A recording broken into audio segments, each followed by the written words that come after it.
এই মুহূর্তে নজর রাখবো এন্টালি বিধানসভা কেন্দ্রের দিকে। এন্টালি বিধানসভা কেন্দ্রের বিজেপি প্রার্থী প্রিয়াঙ্কা টিবরেওয়াল, তৃণমূল কংগ্রেসের প্রার্থী সন্দীপন সাহা। প্রিয়াঙ্কা টিবরেওয়ালের অভিযোগ বুথের ভেতরে ঢুকে সেখানে হাতাহাতি হয়েছে তৃণমূল কংগ্রেসের এজেন্টের সঙ্গে।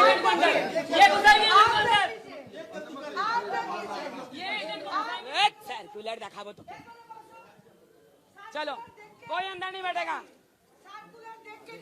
कोई अंदर नहीं बैठेगा, निकालिए बाहर उसको। आप क्यों टॉलरेट कर रहे हैं उसको? जोर से सुन, पीछे अगर मेरा पीछे आई तो आज तुम्हारा दिन ठीक नहीं। आप पीछे आके दिखा।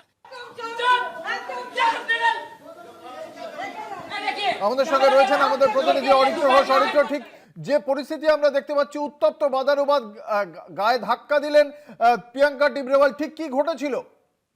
দেখো, এন্টালি বিধানসভা কেন্দ্রের বিজেপি প্রার্থী প্রিয়াঙ্কা টিবরেওয়াল থেকে সকাল থেকেই তার যে সমস্ত বিধানসভা ক্ষেত্রের বুথ রয়েছে প্রত্যেকটি বুথে বুথে তিনি ভিজিট করছেন, কিন্তু এই বুথে যে ছবি, সেই ছবি ভয়ঙ্কর এক ছবি উঠে এলো। বুথের ভিতরে ঢুকে একজন প্রার্থী, যিনি বিজেপির প্রার্থী, তিনি বুথের ভিতরে ঢুকে কার্যত আঙুল তুলে হুঁশিয়ারি দিলেন অন্য যে সমস্ত রাজনৈতিক দলের এজেন্ট রয়েছে। যেটা সূত্রের খবর, তৃণমূল কংগ্রেসের যিনি এজেন্ট ছিলেন, একজন মহিলা এজেন্ট, তাকে কার্যত ধাক্কা দিয়ে ফেলে দেওয়ার চেষ্টা করে প্রিয়াঙ্কা টিবরেওয়াল, এবং একই সাথে হুঁশিয়ারি দিতেও শোনা যায় যে বুথের ভিতরে কেউ থাকবে না, এবং কার্যত রণক্ষেত্র পরিস্থিতি হয়ে ওঠে। পরবর্তী ক্ষেত্রে কেন্দ্রীয় বাহিনী যারা বুথের ভিতরে ডিউটি করছেন তারা দুপক্ষকে বোঝানোর চেষ্টা করেও কার্যত কোনো লাভ হয়নি।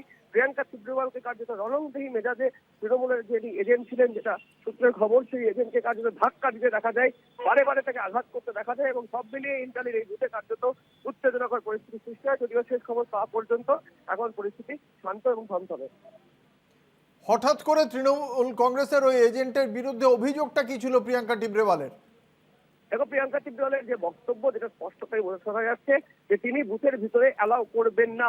কেন তিনি অ্যালাউ করবেন না, কি কারণ রয়েছে, সেই বিষয়টা স্পষ্ট করা যায়নি, কিন্তু তাকে বারবার যেটা বলতে শোনা গিয়েছে যে তিনি বারংবার বলছেন ভিতরে কেউ থাকবেন না, এবং একই সাথে তিনি যখন বাইরে বেরিয়ে আসছেন তখন তাকে হুমকির সুরে ধমক দিয়ে দেখা যাচ্ছে যে যদি তার পিছনে ধাওয়া করা হয় তাহলে পরিস্থিতি ভালো হবে না। এরকম একাধিক হুঁশিয়ারির বক্তব্য দিতে শোনা যায় প্রিয়াঙ্কা টিবরেওয়ালকে।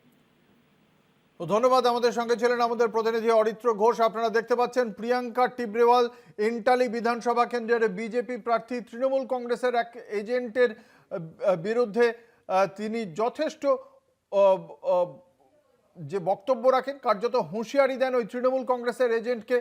কেন তিনি বুথের মধ্যে রয়েছেন তা নিয়ে প্রশ্ন তুলে দেন, কেন্দ্রীয় বাহিনীর ভূমিকা নিয়েও কার্যত প্রশ্ন তুলে দেন প্রিয়াঙ্কা টিবরেওয়াল, যদিও সুনির্দিষ্ট কি অভিযোগ তা তিনি জানাননি। जोर से सुन, पीछे अगर मेरा पीछे आई तो आज तुम्हारा दिन ठीक नहीं। आप पीछे आके दिखा।